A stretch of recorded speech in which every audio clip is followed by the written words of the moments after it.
ಬಸವ ಸಂಸ್ಕೃತಿ ಅದ್ರೊಳಗೆ ಒಂದು ರೆಸೊಲ್ಯೂಷನ್ದಾಗ ನೀವು ಟರಾವದಾಗ ನೋಡ್ರಿ. ಮೊದಲೇ ಟರಾವ ನಾವು ಭೌಗೋಳಿಕವಾಗಿ ಹಿಂದೂಗಳೇ. ಭೌಗೋಳಿಕವಾಗಿ ಹಿಂದೂಗಳೇ ಅಂದ್ರೆ ಹೆಂಗಿದು? ಭೌಗೋಳಿಕ ಅಂದ್ರೆ ಭಾರತ ಸನಾತನ ಧರ್ಮದ ಭೂಮಿ. ಇಲ್ಲಿ ಹುಟ್ಟಿದವರು ಎಲ್ಲರೂ ಸನಾತನಿಗಳೇ. ಕಾರಣಾಂತರಗಳಿಂದ ಕೆಲವೊಂದು ಮಂದಿ ಸಾಬ್ರಾಗ್ಯಾರ. ಆ ಟಿಪ್ಪು ಸುಲ್ತಾನನ ಖಡ್ಗಕ್ಕೆ ಅಂಜಿ, ಔರಂಗಜೇಬನ ಖಡ್ಗಕ್ಕೆ ಅಂಜಿ ಸಾಬ್ರಾಗ್ಯಾರ. ಅವರು ಒಂದು ಕಾಲಕ್ಕೆ ಅವ್ರದ್ದು ಇತಿಹಾಸ ತೆಗೀರಿ, ಅವರು ಹಿಂದೂಗಳೇ. ಅವರು ಒಪ್ಲಕತ್ತಾರೆ ಹಿಂದೂಗಳೇ ಅಂತ. ಅದಕ್ಕೆ ನಾನು ಹೇಳ್ತೀನಿ, ಎಂ ಬಿ ಪಾಟೀಲ್ರೆ, ಇದು ಸಿದ್ದರಾಮಯ್ಯ ನೀವು ಕೂಡಿ ಏನು ನಮ್ಮ ಲಿಂಗಾಯತರು ವೀರ್ಸ ಹೊಡಿಲಾಕತ್ತಿರಲ್ಲ, ಇದು ಮಾತು ಪಶ್ಚಾತ್ತಾಪ ಪಡ್ತೀರಿ. ಸೋಮಿಗೆ ಶರೀರ ಹಿಂದೆ ಕನೇರಿ ಮಠದ ಸ್ವಾಮಿಗಳು ಯಾವುದೇ ಪರಿಸ್ಥಿತಿಯಲ್ಲಿಯೂ ಕ್ಷಮೆ ಬಿಡೋದಿಲ್ಲ. ಒಂದಿಲ್ಲ ಒಂದು ದಿವಸ ನಾವು ನ್ಯಾಯಾಲಯದಾಗ ಗೆದ್ದು ಬಿಜಾಪುರ ಜಿಲ್ಲೆಯಲ್ಲಿ ಭವ್ಯ ಮೆರವಣಿಗೆ ಅಂತ ಕರ್ಕೊಂಡು ಬರ್ತೀವಿ.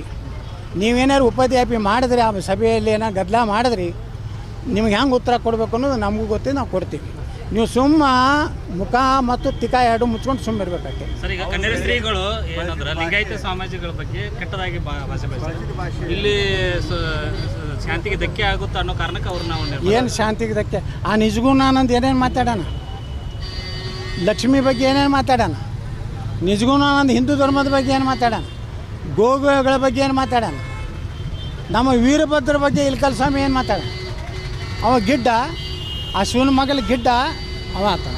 ನಿಜಗುಣಾನಂದ ಮಹಾಲಕ್ಷ್ಮಿ ಬಗ್ಗೆ ಏನು ಮಾತಾಡೋಣ, ಸನಾತನ ಧರ್ಮದ ಬಗ್ಗೆ ಅಷ್ಟು ಹಸೆ ಮಾತಾಡಾರ. ಮೊದಲು ಇವರಿಂದ ಅಶಾಂತಿ ಆಗ್ತದೆ. ಮೊದಲು ಇವ್ರನ್ನ ಒಳಗೆ ಹಾಕ್ಬೇಕು. ನಿಜಗುಣಾನಂದ, ಶಾಣೆಹಳ್ಳಿ ಇವ್ರು ಏನು ಅದಾರಲ್ಲ, ಇವರೆಲ್ಲ ನಮ್ಮ ಯಡಿಯೂರಪ್ಪನ ಗುರುಗಳು ಇವರು. ಮತ್ತು ನೋಡಿ ಯಡಿಯೂರಪ್ಪನ ನಾಟ ಹಾಕ್ತಿದ್ರು ಒಳಗೆ. ಇಲ್ಲಿ ಪಂಚಪೀಠದವ್ರಿಗೂ ಕಾಲು ಮುಗಿದು, ಅಲ್ಲಿ ಲಿಂಗಾಯತ ಧರ್ಮ ಪ್ರತ್ಯೇಕ ಆಗಲಿತ್ತು, ಅಲ್ಲಿ ಸಹಿ ಮಾಡೋದು. ಎಂ ಪಿ ಪಾಟೀಲ್ ಕೇಳ್ರಿ, ಯಡಿಯೂರಪ್ಪ ಮಾಡಿಲ್ಲ ಲಿಂಗಾಯತ ಪ್ರತ್ಯೇಕ ಧರ್ಮ. ಯಡಿಯೂರಪ್ಪನ ತೊಗೊಂಡು ಹೋರಾಟ ಮಾಡಿರಲ್ಲ, ಅಥವಾ ವಿಜಯೇಂದ್ರನ ತೊಗೊಂಡು ಹೋರಾಟ ಮಾಡಿರಿ. ಹಾಳಾಗಿ ಹೋಗ್ತೀವಿ ಆ ಕಡೆ. ನಾವು ಹಿಂದೂಗಳರು ಬಿ ಜೆ ಪಿ ಒಳಗೆ ಉಳಿತೀವಿ. ಯಾರ್ದು? ಯಾ ಡಬಲ್ ಗೇಮ್ ಮಾಡಿದ್ರಿ. ನಾವು ಹೋದ ಸಲ ನೀವು ಯಾರೂ ಹೈಲೈಟ್ ಮಾಡೋದಿಲ್ಲ, ಏನು ಮಾಡೋದು ನೀವು ಒಳಗೆ ಒಂದೊಂದು ಮುಚ್ಚಿಟ್ಕೋತೀವಿ. ಅದಕ್ಕೆ ನಮ್ಮದು ವಿಡಿಯೋ ಇಟ್ಟಿಬಿಟ್ಟಿನ. ನಂದು ಏನಾರು ಮಾಡಿ ನಿಮ್ಗೆ ಸಂಜೆ ಮುಂದೆ ಫೋನ್ ಬರ್ತಾವೆ ಕೆಲವೊಂದು ಚಾನಲ್ದವ್ರಿಗೆ, ವಿಜಯೇಂದ್ರಂದು ಏನಾರು ಮಾಡಿ ಎತ್ನಾಳು ಖರಾಬ್ ಮಾಡಿ, ಡೋಂಟ್ ವರಿ, ನಮ್ದೇನು ಕಳ್ಸೋದು ಕಳಿಸ್ರಿ, ನಾವು ಬರೋಬ್ಬರಿ ಮಾಡ್ತೀವಿ ಅಂದು ಏನು ಮಾಡ್ತೀರಿ ಗೊತ್ತೈತೆ ನಾ. ಕೆಲವೊಂದು ಚಾನಲ್ದವ್ರು, ನೀವತ್ತಲ್ಲ, ಕೆಲವೊಂದು ಚಾನಲ್ದವ್ರು ಮಧ್ಯಾಹ್ನ ತನಕ ಚಲೋ ಹೊಡೆದಿರ್ತೀರಿ ಎತ್ನಾಳದು. ಸಂಜೆ ಮುಂದೆ ವಿಜಯೇಂದ್ರ ಕಡೆಯಿಂದ ಏನೋ ಸಂದೇಶ ಬತ್ತು, ಏನೋ ಒಂದು ದೊಡ್ಡ ಪ್ಯಾಕೆಟ್ ಬತ್ತು ಅಂತಂದ್ರೆ ನಿಮ್ಮದು ಟ್ಯೂನ್ ಚೇಂಜ್ ಆಗ್ತೈತಿ. ಮುಖ್ಯಮಂತ್ರಿ ಆಗಬೇಕಾದ್ರೆ ಬಿ ಜೆ ಪಿಯಲ್ಲಿ 2,000 ರೂಪಾಯಿ ಕೊಡಬೇಕು, 2,000 ಕೋಟಿ ಕೊಡಬೇಕು. 2,500 ನೋಡಿ ಎಷ್ಟು ಐಕಿ, ಒಂದು ರೂಪಾಯಿನ ಕಡಿಮೆ ಆಗಬಾರ್ದಂತ. ಹಿಂಗೆ ನೀವು ಚಾನಲ್ದವ್ರು ಏನಿದಿರಲ್ಲ, ನಮ್ಮದು ಚಲೋ ಇಲ್ಲ ಅಂದ್ರೆ ನಾವು ವಿವಾದಾತ್ಮಕ ಮಾತಾಡ್ತಿದ್ರೆ ಅಯೋಗ್ಯದ್ರೆ ನಂಬಲ್ಲಿ ಬರಬೇಡ್ರಿ. ನೀವು ವಿಜಯೇಂದ್ರ ಮನೆ ಮುಂದೆ ಹೇಳಿಲ್ಲ ಗುಣಗಾನ ಮಾಡಿ, ಜೈ ಜೈ ವಿಜಯೇಂದ್ರ, ನಿನ್ನ ನಾಮವು ನಮ್ಮ ಚಾನಲ್ಗೆಲ್ಲ ಲಾಭವು, ಕರುಣಿಸು ಬೇಗನೆ ಕೊಟ್ಟು ಬ್ಯಾಗೇಜ, ಜಯ ಜಯ ವಿಜಯೇಂದ್ರ ಅಂತ ಹೊಡೀರಿ. ಮತ್ತು ನಮ್ಮ ನೋಡ್ರಿ, ಸಿದ್ದೇಶ್ವರ ಸ್ವಾಮಿಗಳನ್ನ ಇದ್ರಾಗ ತೊಗೋಬೇಡ್ರಿ. ನಾ ಹೇಳೀನಿ ಅವ್ರಿಗೆ ಸಲಹೆಗಾರರು ಏನದಾರ, ಎಂ ಬಿ ಪಾಟೀಲ್ರಿಂದ ಸಲಹೆಗಾರರು, ಈ ಹೊಲಸು ಕೆಲಸ ಮಾಡಬೇಡ್ರಿ.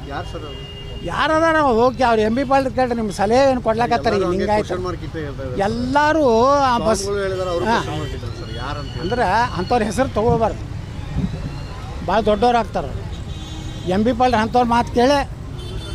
ಎಂ ಬಿ ಪಾಟೀಲ್ ಹಿಂದೆ ಒಂದು ಧರ್ಮ ಹೊಡೆಯವ ಒಬ್ಬ ಅದಾನ, ಒಬ್ಬವ ಇಲ್ಲಿ ಅಕ್ರಮವಾಗಿ ಯಾರ್ಯಾರ್ದು ರೈತರದ್ದು ಹೊಲ ಹೊಡೆಯವ ಒಬ್ಬ ಅದಾನ.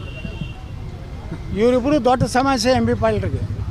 ಯಾವುದೋ ರೈತನ ಗುರುತಿರೋದಿಲ್ಲ, ಅವ್ನ ಹೊಲ ಒಂದು ಹಗರಣಗಳಾಗ್ಲಕತ್ತಲ್ಲಿ ಬಿಜಾಪುರನಾಗ ಭೂ ಹಗರಣಗಳು. ಅದು ಸನ್ಮಾನ್ಯ ಎಂ ಬಿ ಪಾಟೀಲ್ ಹಿಂದೆ ಅಡ್ಡಾಡೋ ಶಿಸ್ನೇ. ಅದಕ್ಕೆ ಜಾಗೃತರಾಗಿರಿ. ನಾ ಹಿತೇಚ್ಛಾಗಿ ಹೇಳಕತ್ತೀನಿ, ನೀವು ಹಿಂಗೆ ಮಾಡ್ತಿದ್ರೆ ಮಾಡ್ರಿ, ನಾವು ಏನು ಮಾಡೋದು ನಾವು ಮಾಡ್ತೀವಿ. ನಿರ್ಭೀತ, ನಿಷ್ಪಕ್ಷಪಾತ, ವಿಶ್ವಾಸಾರ್ಹ ಸುದ್ದಿಗಳಿಗೆ ಮತ್ತೊಂದು ಹೆಸರಾಗಿರುವಂತ News18 ಕನ್ನಡ ಈಗ ಆಪ್ನಲ್ಲೂ ಲಭ್ಯವಿದೆ. ದಯವಿಟ್ಟು ಇಲ್ಲಿರುವಂತ QR ಕೋಡ್ ಸ್ಕ್ಯಾನ್ ಮಾಡಿಕೊಂಡು ಆಪ್ ಡೌನ್ಲೋಡ್ ಮಾಡೋದಕ್ಕೆ ಮರಿಬೇಡಿ. ನಿಮ್ಮ ಬೆಂಬಲ ಹೀಗೆ ಸದಾ ನಮ್ಮೊಂದಿಗಿರಲಿ. ಧನ್ಯವಾದ.